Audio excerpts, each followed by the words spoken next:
15 अगस्त 1947 को जब देश आज़ाद हुआ तो पंडित जवाहरलाल नेहरू देश के पहले प्रधानमंत्री बने। लेकिन नेहरू प्रधानमंत्री कैसे बने? क्या उस समय पीएम पद के लिए नेहरू से बेहतर सरदार पटेल थे? अक्सर यह सवाल उठाया जाता है कि सरदार पटेल अगर देश के पहले प्रधानमंत्री होते तो आज देश की स्थिति कुछ और होती। क्या सरदार पटेल खुद प्रधानमंत्री नहीं बनना चाहते थे या फिर सरदार पटेल को प्रधानमंत्री नहीं बनने दिया गया? वही क्या उस समय महात्मा गांधी की प्रधानमंत्री चुने जाने में कोई भूमिका थी? ऐसे कई सवाल हैं जो कई दशकों से लोगों के मन में हैं और अक्सर अलग अलग मौके पर उठते हैं। आइए वार्ता 24 के इस एपिसोड में आज इन सभी सवालों के जवाब जानने की कोशिश करते हैं।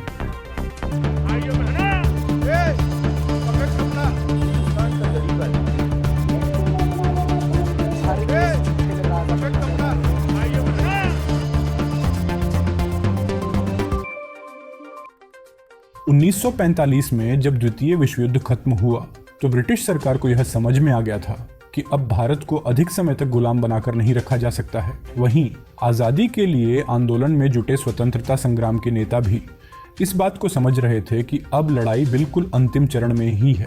ऐसे में ब्रिटिश हुकूमत ने 1946 में कैबिनेट मिशन का प्लान बनाया। इस कैबिनेट मिशन को इस तरह से समझा जा सकता है कि यह आज़ादी के बाद के सरकार की रूपरेखा था। अंग्रेज अधिकारियों को इस बात की जिम्मेदारी दी गई कि वे भारतीय नेताओं से मिलकर इस दिशा में बातचीत करें। इस तरह से देश में अंतरिम सरकार की रूपरेखा बननी तय हुई। इसके तहत देश में वॉयसराय की एग्जीक्यूटिव काउंसिल बननी थी। अंग्रेज वॉयसराय को इसका अध्यक्ष होना था। दूसरी तरफ कांग्रेस पार्टी के अध्यक्ष को इस काउंसिल का वाइस प्रेसिडेंट बनना था। उस समय यह भी लगभग तय था कि यह वाइस प्रेसिडेंट ही आगे चलकर भारत का प्रधानमंत्री बनेगा। जिस समय यह पूरी चर्चा और कवायद चल रही थी उस समय मौलाना अबुल कलाम आज़ाद कांग्रेस के अध्यक्ष थे। कलाम आज़ाद 1940 से ही इस पद पर बने हुए थे। महात्मा गांधी चाहते थे कि अबुल कलाम आज़ाद यह पद छोड़े, लेकिन वह ऐसा नहीं करना चाहते थे। आखिरकार गांधी का दबाव काम आया और मौलाना अबुल कलाम आज़ाद ने कांग्रेस अध्यक्ष का पद छोड़ दिया। इसके बाद कांग्रेस के नए अध्यक्ष की तलाश शुरू हुई। दूसरे शब्दों में कहें तो देश के भावी प्रधानमंत्री का चेहरा खोजा जा रहा था। अप्रैल 1946 में कांग्रेस कार्य समिति की मीटिंग बुलाई गई। इस मीटिंग में महात्मा गांधी, जवाहरलाल नेहरू, डॉक्टर राजेंद्र प्रसाद, खान अब्दुल गफ्फार खान, आचार्य जेबी कृपलानी समेत अन्य दिग्गज नेता शामिल हुए। उस समय कांग्रेस अध्यक्ष का चुनाव प्रांतीय कांग्रेस कमेटियां करती थीं। खास बात थी कि किसी भी प्रांतीय कमेटी ने जवाहरलाल नेहरू के नाम का प्रस्ताव नहीं किया था। कांग्रेस की 15 प्रांतीय कमेटियों से 12 सरदार वल्लभ भाई पटेल के पक्ष में थीं। इसकी वजह थी कि सरदार पटेल की संगठन पर पकड़ काफी मजबूत थी। उस समय 3 कमेटियों ने जेबी कृपलानी और पी सीतारमैया का नाम प्रस्तावित किया था। इससे एक बात तो साफ थी कि बहुमत पटेल के पक्ष में था। हालांकि उस समय तक एक बात तो साफ हो चुकी थी कि महात्मा गांधी प्रधानमंत्री पद पर जवाहरलाल नेहरू को देखना चाहते थे। अंत में आचार्य जेबी कृपलानी को यह कहना पड़ा कि मैं बापू की भावनाओं का सम्मान करते हुए जवाहरलाल नेहरू के नाम का प्रस्ताव करता हूं। इस बात के साथ ही उन्होंने एक कागज पर जवाहरलाल नेहरू का नाम लिखकर आगे बढ़ा दिया।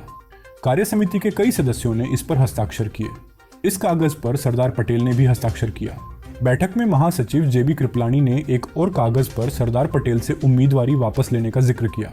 बैठक में जेबी कृपलानी ने सरदार पटेल से स्पष्ट रूप से कह दिया कि वह अपनी उम्मीदवारी वापस लें और जवाहरलाल नेहरू को कांग्रेस अध्यक्ष बनने दें। अंतिम तौर फैसला महात्मा गांधी पर छोड़ दिया गया। इसके बाद महात्मा गांधी ने नेहरू के नाम वाला कागज सरदार पटेल की तरफ हस्ताक्षर करने के लिए बढ़ा दिया। महात्मा गांधी के निर्णय का सम्मान करते हुए सरदार पटेल ने अपनी उम्मीदवारी वापस ले ली। इस तरह से नेहरू के प्रधानमंत्री बनने की राह महात्मा गांधी की वजह से खुली थी। आज़ादी के बाद 15 अगस्त 1947 को सरदार पटेल को उप प्रधानमंत्री बनाया गया। पटेल के पास आज़ाद भारत के गृह मंत्रालय का भी जिम्मा दिया गया। उनके पास सूचना और प्रसारण मंत्रालय का भी प्रभार था। 15 दिसंबर 1950 को सरदार पटेल ने अंतिम सांस ली। वैसे आपका गांधी के इस फैसले पर क्या मानना है? हमें कमेंट में बताइए और इतिहास से जुड़ी तमाम जानकारियों के वार्ता 24 न्यूज चैनल को सब्सक्राइब करें। आप देख रहे हैं वार्ता 24।